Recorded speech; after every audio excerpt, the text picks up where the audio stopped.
Dearest listeners, book babes and book bros, welcome to Book Babble. I'm your host, Tanya, and today I have Morgan as my co-host. Morgan, would you like to introduce yourself? Hello, yes, my name is Morgan. I am Morgan Reads 247 on Bookstagram, and I am really excited to babble today. Well, we are happy to have you, and the guest of the hour is Miss Larissa. Larissa, would you like to introduce yourself? Hi, everyone, all of my fellow book ramblers. I am Larissa. I am a multi-genre romance author. I always say that I like monsters, dragon shifters, and spice. So if you like any of those things, my Oh, book's a cup of tea. And I have two books out in the world right now, part of the Arcane Realm Chronicles. They are dragon shifter romances. And I am currently working on a sci-fi dystopian with a radioactive cowboy. yeah, I'm that excited sounds for that. amazing. Thank you. And So is there excited. anyone... I love Fallout, and Mm. I've always loved cowboys. Like, I love LZ Silver, but I intended on just writing like a normal book, and then it ended up not being a normal book. So now Who we needs have normal? nuclear bombs and still a cowboy. So Yeah, that's fine. Listen, you've got the one main thing in there. It's the cowboy. The Mhm. rest, who needs anything normal? You're fine. Because I am not normal. You will never get anything normal. And if you all have not read her Arcane Realm Chronicles yet, you need to, because the MMC Renwick, ooh, buddy, I'm a fan. Thank you. So pick those up today. All right. So now that we've got intros out of the way, Morgan, Larissa, are you all ready to babble? Absolutely. Okay, I'm gonna put our timer on the screen, 5 minutes, and Morgan will start us out. Good.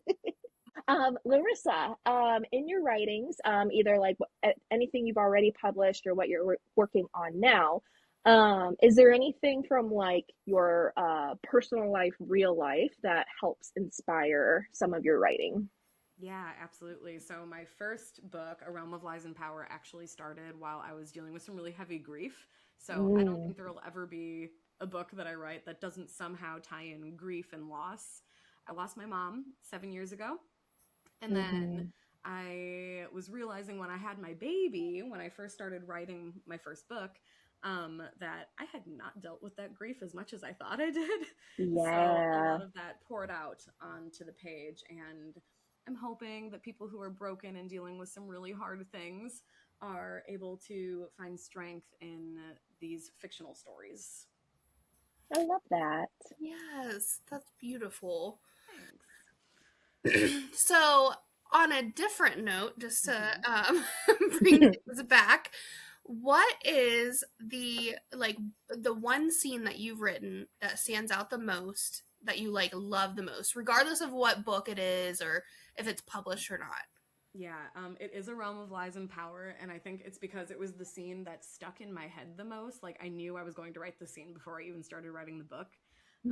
So, soft spoiler, there is a bathtub scene in A Realm of Lies and Power, and it's not a spicy one. It's just super vulnerable. There's a little bit of teasing involved, but um, my FMC, Davina, had a really hard day, and it just really shows how much Renwick cares for her because he bathes her, he washes her hair, he braids it for her when she can't do it for herself. Oh, It's yes. very intimate without like being spicy. Yes. Yep. And that was the Ooh, goal. So I'm glad you yeah. say Yes. I love that. that. Um, all right. So what you write you said you write like fantasy, romance. And what's your favorite genre to read? Mm. Um, Usually romantasy, which will always be like my bread and butter and my core. But I feel I it. will honestly, I will read anything so long as there is romance. But if there is no romance, I will not be reading it. So, And that's um, fine. yeah. Give So us like the smooches. already all of our literary fic off the Yeah. I need myself some romance. Yeah. So, switching gears a bit as well here, I always like to ask indie authors, what is it about indie publishing that you like and that drew you to it? Mm. And then also, conversely, what is like the most difficult aspect of being an indie author? So I was drawn to it primarily because I didn't want to give up control for this thing that is my heart and my soul. Like there is a piece of me in these stories. And I have heard some horror stories about trad publishing and how they will change Yeah. things and how they will force you to change things. And at least with my first couple books, I didn't want to have to deal with that. And I love indie pubbing because I get to make the choices. I got to choose my cover artists and I got to decide what stayed and what didn't. Conversely, the hardest part is just visibility, which thankfully Iris really helps with that. Yeah, But they that's do. the hardest part, really, is just letting other readers know that, like, the trad authors are great. I'll always read trad and indie both. But indie authors, we have the ability to break the mold a little bit and give you something new. And I will say that there are off topic, well, out of, our AMA sidebar, there are a lot of indie authors who don't get the recognition they deserve. Yeah. Just because they don't fit that trad mold. And it's so sad because some of it is just like so much better than trad. Yes. Agreed. I agree. Not even my stuff. Like I transparently, I'm a new author. I've got room to grow, but I have read some beautiful indie authors who a lot of people really love. Lights Out by Nevessa Allen. And guess what? That was an indie book before it was trad published. So Yeah. people just need to give indie authors a chance. Agreed. Absolutely. Yes. Yes. All right, Morgan, 20 seconds left. You can do it. Okay. If you could give a piece of advice to a fellow indie author, what would it be? Just write the dang book. Don't worry about it Hell being yeah. perfect. You can delete, revise, change everything later, but the only way to do that is if you take the time and space to actually sit down and write. Ah, love it. Ding, ding, ding. You have made it through our 5-minute AMA round. Yeah. That was so easy. Like, some people go over, but you did that so, like, you're just so relaxed. I'm very impressed. Perfection. Very perfect. I tried. But I do want to go back to that piece of advice that you just mentioned, because I've heard several authors give that same piece of advice, and I love it because people, like, they hesitate. We had a friend who had this big story, like this big world planned out when we met her, and she hadn't written it because she was afraid. And we have this little group of friends and we all encouraged her, and she finally released it last year. And just like getting to watch authors have that, like, see their dream come to fruition, I love it. So thank you for championing indie authors and authors in general. I love that you said that. So I am a developmental editor and a writing coach on top of being an indie author. And cool. that is the advice that I'm always giving. And on top of that, I had the wonderful opportunity on another podcast called What the Smut Are You Talking About? And I got to interview Carissa Broadbent, who is the author of The Serpent and the Wings of Night. Yeah, that's amazing. It was so cool, beautiful, and ironically, it is also her advice. She literally, I think she said, write the damn book. I think that was her advice. So people, indie authors, creatives in general, no matter what you're doing, you just have to sit down and do the thing. You can always fix it later. Yeah. That is I think that is the best, like, most golden piece of advice I've ever heard. Just do it. Do it. I wish I could take credit for it, but I can't. So I think Nike might have come up with it first, but like, just do it. Maybe. Yes. So, Larissa, tell us a little bit about your journey so far as an author. Like, you mentioned being an author. You mentioned now you're a writing coach and a developmental editor. How did your career progress? How did you get to where you're at now? Yeah. So, of course, like, my first ever book was my debut, and I loved it. And one of the things that I noticed while doing that is a lot of authors were asking me questions, people who didn't have just an awareness of how it works, either during the drafting process or afterwards, because there are so many hoops to jump through. And the biggest piece for me always in my outside author life and author life too is community and paying it forward. So whatever I learn, I want to share with others. I don't want them to have to go through the same pitfalls that I did. And if I can make it even just a fraction easier for somebody else, whether it's their life because they feel seen in a book or helping them with their own projects. I want to be able to do that for them and do it in a way that is accessible and price friendly, because especially indie authors, we can pay up to $3,000 for a book and getting it published. So one of the biggest things that I never want to be a barrier is cost. So I always try to make it as price friendly as possible while still providing quality and the support that they need. It is beautiful. And I love that you're doing this because it kind of just supports that whole belief that other indie authors, other people in this space, they're not your competition. They're your coworkers, they're your friends, people that you want to support. And I think that sometimes, especially in indie publishing, people can get that idea twisted a little bit because it is so difficult to do it on your own. It is so hard. Yeah, I always say that fellow indie authors and creatives, artists, like we are all teammates. So when I have a beautiful, wonderful friend who's a local artist, for example, and I don't hog him to myself. He's price friendly, his art is beautiful, and I have a list of resources that I have just been creating, and I'm going to share it on my Substack soon, that has price friendly artists, great editors, not even including myself because I do developmental editing, but I do not do line editing. But a really good friend of mine is excellent at that. And I want her to get work, for one. And I also just want other authors to be able to put something forward that they're proud of at a price that doesn't break their bank. So I really want to see other people succeed. And I made an Instagram post not long ago that said something like, ha, you want to compete with me? You can't, because I'm your cheerleader and I'm cheering for you. So yeah, I love that. I love that. I mean, I feel like that happens a lot with PR companies too. Like it's funny that you keep saying that you're a developmental editor, because we do developmental editing, but it's not the first thing we push. The same way, like we have all these other PR packages, but there are other companies that do the same thing that we do, and we refer out to them too. So like I love seeing that support translated into the author community too.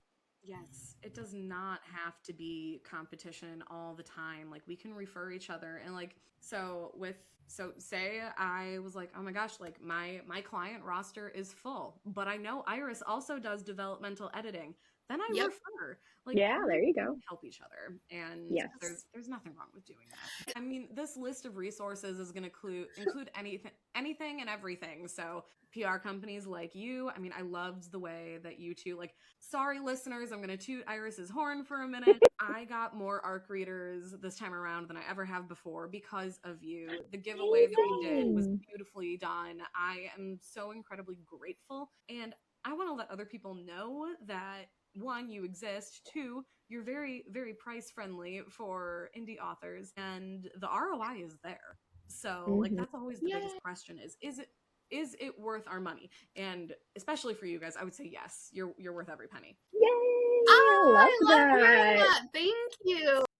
Yes. I mean, Tanya, you probably know, and I've talked to Kim a lot, I know. Morgan, I don't know if we've ever talked before. I'm sorry. I don't think so, but it's fine. Okay, I love you already. We will from now on. Yes. But I very much am always like I'm always messaging you on Instagram when I have an idea and I know it's something out of my wheelhouse, and I'm like, hey, what would you say to doing this particular project for me? And almost always the answer is yes, this is when I can get to it. And then you're very transparent about prices. I just want indie authors to know that, one, it's not always a scam, because there's a lot of scams. And Iris is not a scam, I promise. Yes. Thank you. Oh, that makes me so happy to hear. You know, Morgan does a lot of stuff behind the scenes for us. She's more of like our moderator, administrative stuff. But that's like important. That's it. The thing that the three of us have in common, Kim, Morgan, and myself, is that we're here to support authors, like regardless of what that looks like. If you just need someone to share a post or something, we've got you. If you're looking for a special project, we've got you. Like that is something that the three of us really have in common. And I think that's why we work so well with you, because you have that same mindset. Like, we're going to do what we can. And if we can't do it, we'll find someone who can. Yes. Yeah. And one of the things I love about you guys, too, in particular, is that so people get really concerned about AI in this industry, right? And it's totally warranted because it's everywhere. And unfortunately, it's probably not going away. And one of the things that I love that you did is when you made my graphics for Canva in particular, you sent me the whole file. So I can see what elements you used. I can be like, wow, like these people are actually putting in the time and effort as human beings to do this. Yes. Yes. So that's just another thing that I wanted to put out there for you guys in particular, because I genuinely know that you are human beings doing the work. Oh yeah. What is storytelling and the love of books without wanting human connection? Exactly. Yes. Oh, love that. That gave me chills. I love the way that you just said that. What is Yeah. storytelling without human connection? Yes, yes. Yeah, and I love that too because like that's how Tanya and I met. We met through Bookstagram, and our love of like the same genres, and then we found out we only live an hour away from each other. So like we visit each other every now and again. Yes. But yeah, and then it leads us to connecting with wonderful authors like you too. So love it. Yes. So, okay, the last thing I'm going to ask, because we're kind of on this topic, is how have you built and fostered your community? Because that is something that a lot of people struggle with. Yeah. My biggest thing is honesty. So I'm always very transparent, even at sometimes it might make people uncomfy how honest I am. I'm a chronic oversharer, but I just want people to know that more than it is about my books, it is about the readers who are finding my books.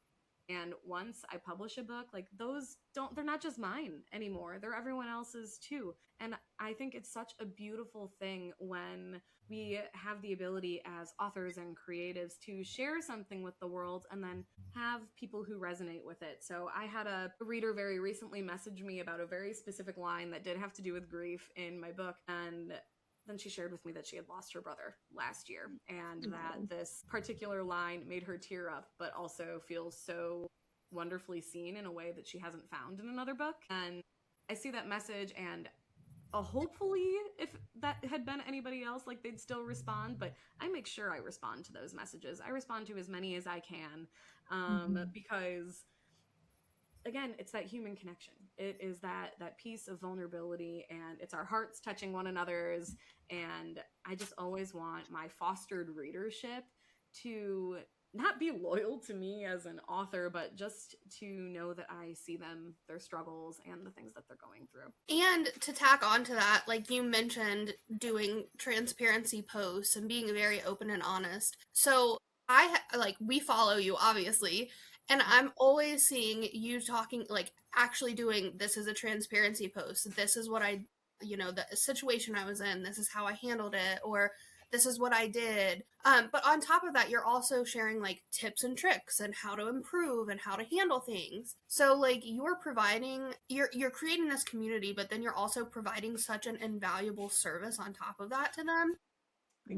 So I think it's been great to watch it happen and like grow and unfold. So Oh, thank you. I appreciate it. Like I said, I really do try to pay it forward. And not that every reader is also a writer, but there is an overlap there, right? A lot of people for who sure. love reading also love telling some version of a story, even if it's just fan fiction. I say just fan fiction. A lot of beautiful books have come Yeah. from fan fiction, but it's just so beautiful to just talk about the creative process in general and share that even with just other artists or people like you who do a lot of graphic design, because it's all creativity. We can all get burnt out. We can all struggle, and sometimes our mental health affects it. And I just think that's very much a human experience, and that's what it's all about. Ooh. Puppies! I'm gonna go on mute and let Morgan finish. Buffy is activated right now. Love it. Oh man. All right, Larissa. Well, we really appreciate you joining us today. But before we wrap up, can you tell us a little bit about like what you're working on, what we can expect from you, or just anything else that you'd like to share with our listeners? Yeah. So previously mentioned, but I am currently working on a dystopian sci-fi romance, which is blending things like our beautiful TV show and video games that have existed for a long time, but Fallout. So my MMC is very inspired by Coop, who is my morally gray cowboy set in this crazy diabolical world, who really does want to have a heart of gold. He's just a little jaded. So super fun to write. So that's my current project. And of course, I'm working on the final installment of the Arcane Realm Chronicles. So I have a whole publishing plan laid out right now.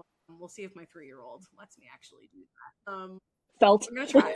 The dystopian romance should be coming out on Ream as a serial fiction, hopefully by the end of July. And then every episode will get released through the next few months for season 1. And then there'll be a short little break in between, and then season 2. So that way readers can see it in real time. And then ideally, I will get really good feedback from my readers. They'll get to be really engaged in the process. And then, of course, it will come out in paperback eventually. Arcane Realm Chronicles. And then as far as like where people can find me and that sort of thing, on Instagram, I am author Larissa Writes. And then I have a Substack called Fictionally Unveiled, which is where all of the writing and creative resources will be posted. Very nice, very nice. Love that. I am so excited for, like, obviously the Arcane Realm conclusion, but also this radioactive cowboy inspired by Fallout. I cannot wait. Yes, I'm excited for this too. So excited. So you know that we will be singing praises once we have access to all of that. And I can't wait to help you find some people to read that for you. Thank you. You know, I will be in your DMs. I promise. Of course, of course. Well, Larissa, thank you so much for joining us this morning. I loved having you on, and I hope you all have a great day. Thank you. You too as well. Thank you. Bye. Bye.